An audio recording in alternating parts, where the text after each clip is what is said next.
Hello friends, welcome to my channel.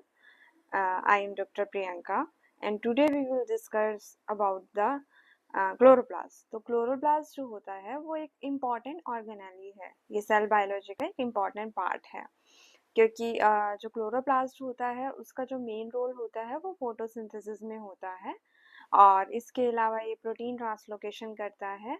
Chloroplast जो है वो ज़्यादातर हमारे पास जितने भी ग्रीन फोटोसिंथेटिक प्लांट्स होते हैं जो फोटोसिंथेसिस करते हैं, एल्गी हो गया, उनके अंदर प्रेजेंट होता है। तो आज जो है आज का जो हमारा टॉपिक है क्लोरोप्लास्ट, आज उसके बारे में स्टार्ट करते हैं। क्लोरोप्लास्ट में भी डिफरेंट तरह के जो हैं मतलब टाइप्स ऑफ प्लास्टिड्स के अंदर ये आता है। तो क्लोरोप्लास्ट टॉपिक को स्टार्ट करते हैं। सबसे पहले आता है टाइप्स ऑफ प्लास्टिड।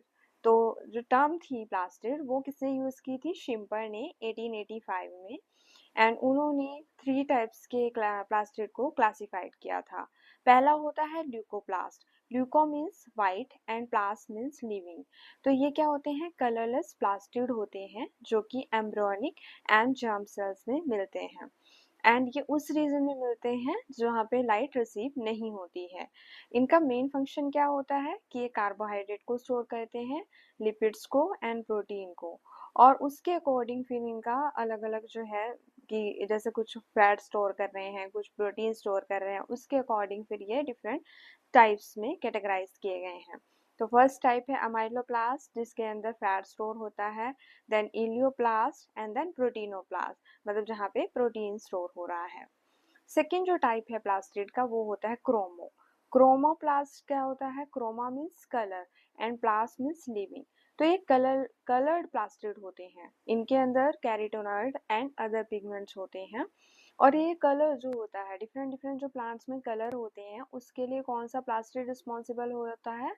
क्रोमोप्लास्ट। तो यहाँ पे जैसे कि yellow colour, orange colour, red colour, जो फ्लावर पेटल्स होती हैं जैसे रोज का जो कलर होता है पिंक या रेड कलर होता है, फ्रूट्स जो टमाटो होता है उसका जो रेड कलर होता है, कैरेट का जो ऑरेंज कलर होता है, ये सब किसकी वजह से है? क्रोमोप्लास्ट की वजह से। फिर क्रोमोप्लास्ट के भी दो डिफरेंट टाइप्स होते हैं, फियोप्लास्ट एंड रोडोप्लास्ट। अब जो आज हमने डिस्कस करना है वो थर्ड टाइप है क्लोरोप्लास्ट। क्लोरो का मीन्स होता है ग्रीन एंड प्लास्ट मतलब लिविंग। तो ये मोस्टली कहाँ पे प्रेजेंट होगा? प्लांट्स में एंड एल्गी के अंदर, यानी जितने भी ग्रीन प्लांट्स हैं एंड जो एल्गी है उनके अंदर ये प्रेजेंट होता है। इसके अंदर पिगमेंट होते हैं chlorophyll A and chlorophyll B, इसके अलावा DNA and RNA. According to Schimper different kind के जो प्लास्टिड हैं वो ट्रांसफॉर्म्ड हो सकते हैं वन अनदर, एक दूसरे में। जैसे कि ल्यूकोप्लास्ट से क्रोमोप्लास्ट में, क्रोमोप्लास्ट से क्लोरोप्लास्ट से प्लास्ट में, एंड क्लोरोप्लास्ट से फिर ल्यूकोप्लास्ट में। इसकी हिस्ट्री क्या है? क्लोरोप्लास्ट को सबसे पहले जो है डिस्कवर किया गया था, डिस्क्राइब किया गया था 17th सेंचुरी में by the Nehemiah Grew and Anton van Leeuwenhoek ने। एंड जो प्लास्टिक टर्म थी वो शिम्पर ने सबसे पहले यूज की थी 1885 में। एंड उन्होंने ही जो है डिफरेंट टाइप के प्लास्टिक्स को प्लांट में कैटेगराइज किया था। Then A Meyer, F Schmitz and A F W Schimper, इन्होंने बताया था कि जो क्लोरोप्लास्ट होते हैं वो कैसे अराइज होते हैं from the pre existing chloroplast से। देन विलस्टेटर एंड स्टोल, इन्होंने क्या किया था? आइसोलेट किया था और कैरेक्टराइज किया था ग्रीन पिगमेंट जो कि प्रेजेंट होता है क्लोरोप्लास्ट में, जिसका नाम है chlorophyll A and chlorophyll B. Then Julius and साक्स ने ये बताया था कि क्लोरोफिल जो होता है वो क्लोरोप्लास्ट के ही अंदर प्रेजेंट होता है, ना कि पूरे प्लांट सेल में प्रेजेंट होता है। देन क्लोरोप्लास्ट जो है as a semi autonomous organelle होती है कि इसके पास अपना डीएनए होता है, अपना आरएनए होता है। तो जैसे माइटोकॉन्ड्रिया में जो होता है अपना डीएनए होता है, आरएनए होता है, सेम वैसे ही क्लोरोप्लास्ट का भी अपना डीएनए होता है, आरएनए होता है, प्रोटीन सिंथेटिक मशीनरी होती है। तो मतलब ये किसी पे डिपेंड नहीं रहते हैं। एंड जो डीएनए होता है क्लोरोप्लास्ट का, रिस एंड प्लांट 1962 उन्होंने रिपोर्टेड किया था कि क्लोरोप्लास्ट के अंदर डीएनए भी होता है। तो वो कैसा होता है? डबल हेलिकल सर्कुलर होता है और उसकी एवरेज जो लेंथ होती है वो 45 माइक्रोमोलर होती है, माइक्रोमीटर होती है। एंड इसके अंदर बेस पेयर कितने होते हैं 1,35,000।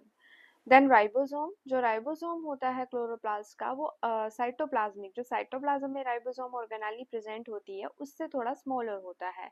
और उसका टाइप क्या होता है, क्योंकि उनका भी अलग अलग टाइप होता है कि 70s प्रोकैरियोट में होता है, 80s जो होता है वो यूकैरियोट में होता है, बट क्लोरोप्लास्ट के अंदर जो उसका टाइप होता है वो 70s टाइप होता है। और ये किससे रिजेंबल करता है, बैक्टीरियल राइबोसोम से। और इसके अंदर टीआरएनए होते हैं। टीआरएनए क्या है, जो कि टाइप ऑफ आरएनए है। देन प्रोटीन सिंथेसिस, जो क्लोरोप्लास्ट का डीएनए होता है फिर वो एमआरएनए बनाएगा, टीआरएनए बनाएगा एंड आरआरएनए बनाएगा, और उससे क्या बनेगा, फिर प्रोटीन की सिंथेसिस होगी। केमिकल कॉम्पोजिशन क्या है, क्लोरोप्लास्ट में क्या क्या चीजें प्रेजेंट होती हैं, तो प्रोटीन होता है, देन लिपिड्स होते हैं, लिपिड्स में भी स्टीरोल होते हैं, फॉस्फेटाइड्स होते हैं, फैट होता है, उसके अलावा कार्बोहाइड्रेट होते हैं, कार्बोहाइड्रेट में स्टार्च शुगर वगैरह होते हैं, क्लोरोफिल होते हैं, क्लोरोफिल ए की जो परसेंटेज है वो 75 होती है, एंड क्लोरोफिल बी जो है वो 25% प्रेजेंट होता है। कैरोटीनॉइड में xanthophyll and carotene pigments present होते हैं। इसके अलावा न्यूक्लिक एसिड होता है, डीएनए, आरएनए एंड प्रोटीन। इसके अगर हम स्ट्रक्चर की बात करें, सबसे पहले हम इसका स्ट्रक्चर देखते हैं कि इसमें, क्योंकि हमें पता है कि क्लोरोप्लास्ट क्या है, डबल मेम्ब्रेन बाउंड ऑर्गेनेली है। तो यहाँ पे देखिए आप कि जो डबल मेम्ब्रेन है, पहले तो आउटर मेम्ब्रेन है, देन इनर मेम्ब्रेन है अंदर की तरफ, फिर उसके बाद जो है ये एक तरह से इस तरह से लग रहा है जैसे कि कॉइन्स रखे होते हैं, तो ये ग्रेनम है, और एक एक ये जो कॉइन्स हैं इनको हम थाइलाकॉइड बोल रहे हैं, और जो ये यहाँ पे बीच में पोर्शन दिखा दे रहा है उसको हम स्ट्रोमा बोलते हैं। तो क्या है इसके स्ट्रक्चर में, तीन मेन कंपोनेंट है, एनवेलप है।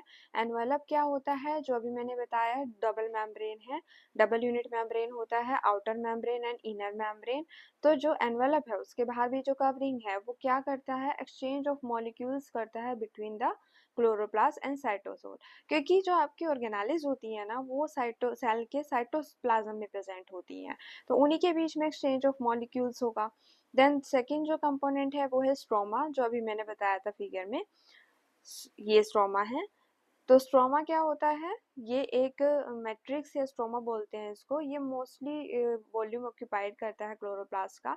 ये एक तरह का जेल फ्लूइड फेस होता है जो थैलेकॉइड को सराउंड करता है। इसके अंदर प्रोटीन होते हैं, राइबोसोम होते हैं, डीएनए होता है, और स्ट्रोमा वो साइट होती है जहाँ पे कार्बन डाइऑक्साइड की फिक्सेशन होती है। यहाँ पे क्या होता है, शुगर की सिंथेसिस होती है, starch, fatty acid and protein. तो कई बार क्वेश्चन ये आ जाता है कि कौन सी साइट है स्ट्रोमा, मतलब जहाँ पे कार्बन डाइऑक्साइड फिक्सेशन होती है तो स्ट्रोमा में होती है, और जहाँ पे सिंथेसिस होती है शुगर की, स्टार्च की, फैटी एसिड की। देन थाइलाकॉइड, थाइलाकॉइड जो होते हैं वो एक तरह से इस तरह से लगता है, फ्लैटेंड एंड क्लोज वेसिकल्स होते हैं, अरेंज होते हैं एज अ मेम्ब्रेन, इस तरह से लगते हैं जैसे पाइल्स ऑफ कॉइन्स है, जैसे बहुत सारे कॉइन्स को हमने एक पाइल बना दिया है, और उसके बाद वो ग्रेना फॉर्म कर देते हैं। तो 40 to 60 ग्रेना होते हैं मैट्रिक्स में क्लोरोप्लास्ट की। तो लाइट जो रिएक्शन होती है ना फोटोसिंथेसिस में, दो रिएक्शन होती है, एक लाइट और एक डार्क। तो लाइट जो होती है वो थाइलाकॉइड में होती है। तो ये भी क्वेश्चन कई बार पूछते हैं एंट्रेंस में कि थाइलाकॉइड जो ये मतलब ऑप्शंस दे देंगे बहुत सारे, और वो पूछेंगे कि लाइट रिएक्शन कौन से पोर्शन में होती है, तो थाइलाकॉइड में होती है, और डार्क रिएक्शन कहाँ होती है, स्ट्रोमा में होती है। नेक्स्ट है बायोजेनेसिस ऑफ क्लोरोप्लास्ट। क्लोरोप्लास्ट का ओरिजिन कैसे होता है, क्लोरोप्लास्ट जो होते हैं वो कभी भी डीनोवो अरेंज नहीं होते, ओरिजिनेट नहीं होते हैं। ये या तो फिशन के थ्रू मल्टीप्लाई करते हैं जिससे कि डॉटर ऑर्गेनेल्स बनते रहते हैं और ग्रोथ होती रहती है, और जब डेवलपमेंट होती है क्लोरोप्लास्ट की तो जो फर्स्ट स्ट्रक्चर अपीयर होता है उसको हम बोलते हैं प्रोप्लास्टिड, और प्रोप्लास्टिड से फिर आगे क्या बनता है, क्लोरोप्लास्ट। तो इस तरह से एक क्लोरोप्लास्ट जो है वो ओरिजिनेट होता है। Next, symbiotic origin of chloroplast. तो क्लोरोप्लास्ट डिवाइड करते हैं, ग्रो करते हैं एंड डिफरेंशिएट करते हैं। इनके अंदर सर्कुलर डीएनए होता है, राइबोसोमल आरएनए होता है, मैसेंजर आरएनए होता है, और ये प्रोटीन सिंथेसिस भी करते हैं। क्योंकि इनकी सिमिलैरिटी होती है अनदर माइक्रो ऑर्गेनिज्म से भी, तो क्लोरोप्लास्ट ऐसा मान जाता है कि क्लोरोप्लास्ट जो है उनकी रिलेशनशिप होती है ऑटोट्रॉफिक माइक्रो ऑर्गेनिज्म से। ऑटोट्रॉफिक कौन से होते हैं? जो खुद ही अपना फूड सिंथेसाइज करते हैं। बट कुछ एंजाइम जो हैं क्लोरोप्लास्ट के वो कोडेड किए जाते हैं न्यूक्लियर जीन से, तो ये डाउट है अभी भी कि इसके जो सिम्बायोटिक ओरिजिन ऑफ क्लोरोप्लास्ट है उसके बारे में अभी भी डाउट है। अब आते हैं फंक्शन पे। तो क्लोरोप्लास्ट का जो मेन फंक्शन होता है वो होता है फोटोसिंथेसिस। फोटोसिंथेसिस में दो स्टेप होते हैं, एक होता है लाइट रिएक्शन और एक होता है डार्क रिएक्शन। फोटोसिंथेसिस हम पहले भी डिस्कस कर चुके हैं और सबको पता होगा। फोटोसिंथेसिस में क्या होता है? ऑक्सीजन रिलीज होती है, ठीक है, और कार्बन डाइऑक्साइड का यूटिलाइजेशन होता है। तो यहाँ पे दो रिएक्शन इन्वॉल्व होती है जिसके थ्रू ऑक्सीजन जो है वो रिलीज होती है, light reaction and dark reaction. Light reaction को हम हील रिएक्शन भी बोलते हैं। इस टाइम पे क्या होता है, जो फोटोसिंथेटिक इलेक्ट्रॉन होते हैं उनका ट्रांसफर होता है। तो लाइट रिएक्शन में सोलर एनर्जी ट्रैप्ड होती है केमिकल एनर्जी की फॉर्म में, मतलब एटीपी एंड एनएडीपीएच की फॉर्म में, और ऑक्सीजन इस टाइम पे क्या होती है? रिलीज होती है। डार्क रिएक्शन अभी हमने बताया था, लाइट रिएक्शन थाइलाकॉइड में होती है और डार्क रिएक्शन जो होती है स्ट्रोमा में होती है। इसको हम बोलते हैं कैल्विन रिएक्शन भी। तो यहाँ पे क्या, या फिर हम इसको बोलते हैं कार्बन फिक्सेशन रिएक्शन, या फिर फोटोसिंथेटिक कार्बन रिडक्शन साइकिल, या थर्मोकेमिकल रिएक्शन। इस टाइम पे क्या होता है, NADPH की जो रिड्यूसिंग कैपेसिटी है और जो ATP की एनर्जी है वो यूटिलाइज की जाती है कन्वर्जन में कार्बन डाइऑक्साइड को कार्बोहाइड्रेट, क्योंकि जब फोटोसिंथेसिस होती है तो ऑक्सीजन तो रिलीज होती ही है, साथ में प्लांट्स के लिए फूड भी प्रिपेयर होता है। तो वो वाली जो फूड प्रिपरेशन वाली प्रोसेस है वो डार्क रिएक्शन है, और ये कहाँ होती है? स्ट्रोमा में। तो लाइट कहाँ होती है? थाइलाकॉइड में। तो ये एक फंक्शन होता है, तो इसमें इन्वॉल्व होता है क्लोरोप्लास्ट। अब प्रोटीन की ट्रांसलोकेशन कैसे होती है क्लोरोप्लास्ट में? मोस्टली जो क्लोरोप्लास्ट प्रोटीन है वो साइटोसोल से इंपोर्टेड हो जाते हैं।